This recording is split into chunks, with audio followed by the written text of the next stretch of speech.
রাধে কৃষ্ণ বন্ধুরা, কেমন আছেন আপনারা? আশা করি সবাই ভালো আছেন। আজকে আবার একটা নতুন ভিডিও নিয়ে হাজির হয়ে গেছি। ভিডিওটি শেষ অবধি দেখার অনুরোধ রইল। আজকের গল্প তারাশঙ্কর বন্দ্যোপাধ্যায়ের অন্যতম শ্রেষ্ঠ উপন্যাস হাঁসুলি বাঁকের উপকথা। আজকে উপন্যাসের 41 পর্ব। করালিকে প্রায় টানতে টানতে সে নিয়ে গেল শালের উনুনের কাছে। হতাশভাবে সকলে উপরের চালের দিকে চেয়ে দাঁড়িয়ে রয়েছে। জন দুয়েক ছোকরা মুনিশ কোদাল ধরেছে। উনুনের মুখটার চারিদিক ঘিরে বাঁধ তৈরি করছে। জল যেন গড়িয়ে এসে উনুনের ভিতরে না ঢোকে, উনুন যেন নিভে না যায়। হেদমণ্ডল হাউ হাউ করে চিৎকার করছেন, ছাতা নিয়ে আয়, ছাতা এনে কড়াইয়ের ওপর ধর। মণ্ডল মশাইয়ের বুদ্ধি হড়ে খেয়েছে, অর্থাৎ বিলুপ্ত হয়ে গিয়েছে। এই জলে ছাতা ধরে মাথায় বাঁচে না, তা শালের কড়াই।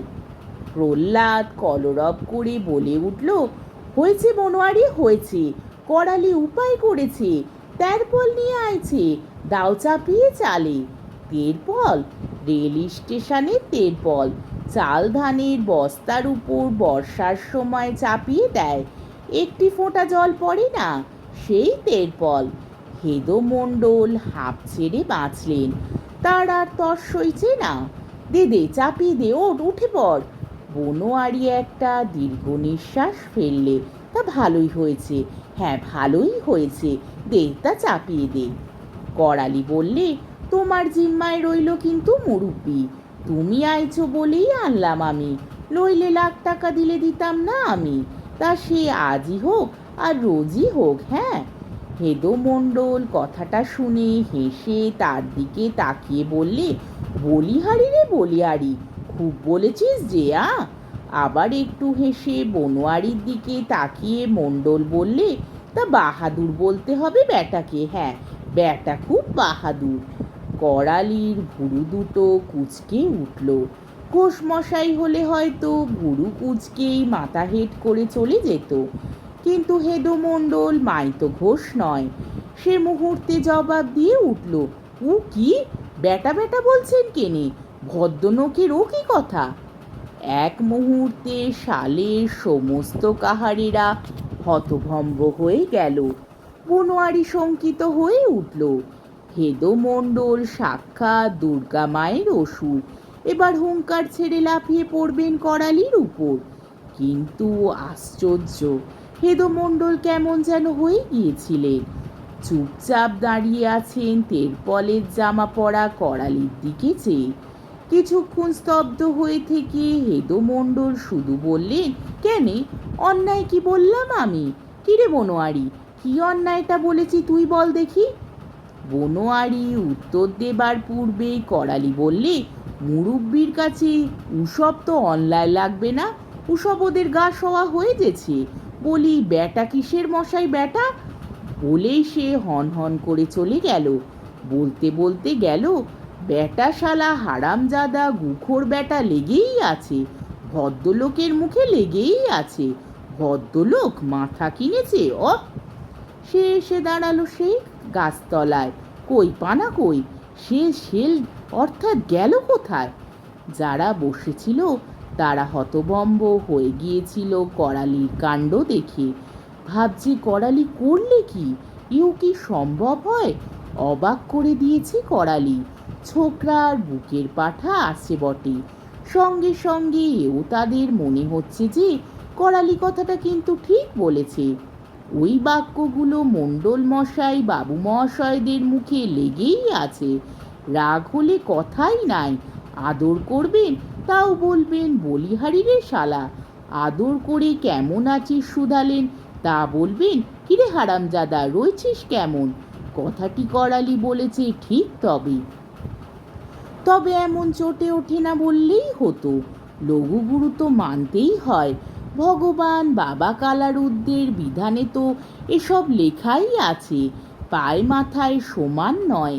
করালি আবার প্রশ্ন করলে, বলি সে শালো গেল কোথা রে?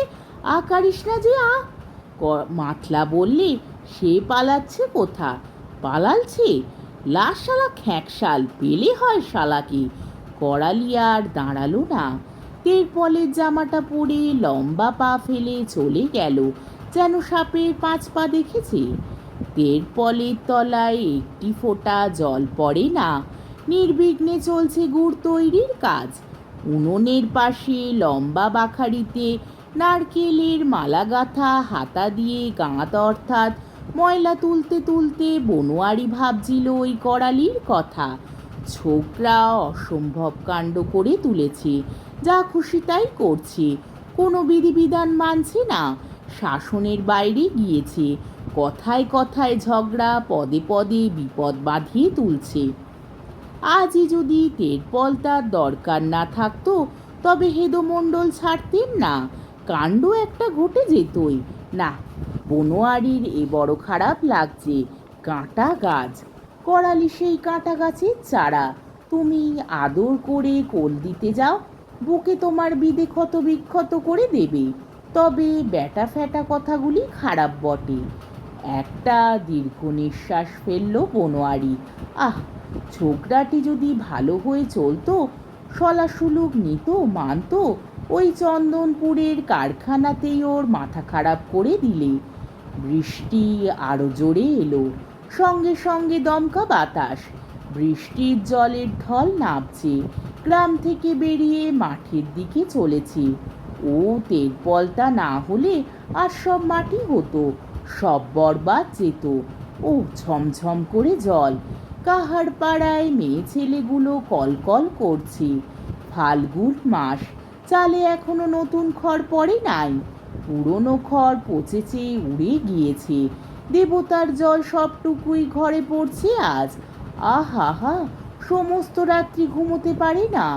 ছেড়ে দাও বাবা, দেবতা হে কালারুদ্র, ক্ষান্ত দাও বাবা, কাহার দিকে আর মেরো না।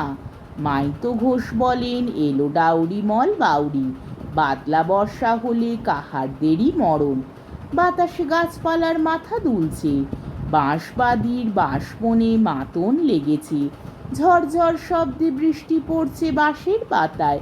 ক্যাঁ কট কট কট শব্দ উঠেছে দোলান লাগা বাঁশে, বাঁশে ঘষা লেগে।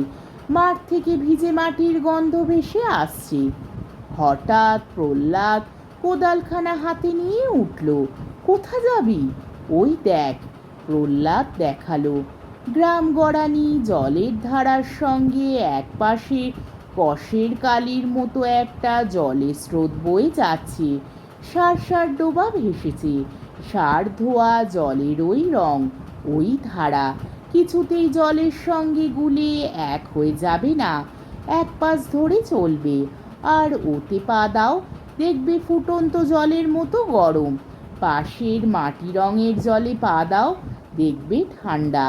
প্রহ্লাদ বললে, আমার আউশের ভুইখানা সামনে দিয়ে কেটে ঢুকিয়ে, একেবারে জমির সালসা, দে ঘুরিয়ে দে। বনোয়ারির জমি দূরে, আর সাহেবডাঙ্গায় কোদাল চলবে এইবার। ও বুনো শুয়োরগুলো চিৎকার করছে সাহেবডাঙ্গায়। বেটারা ভিজে মাটি খুঁড়ে কন্দ খেতে বেরিয়েছে। সাহেবডাঙ্গায় মাটি নরম হয়েছে। আজকের পর্বটি এইখানেই শেষ হলো।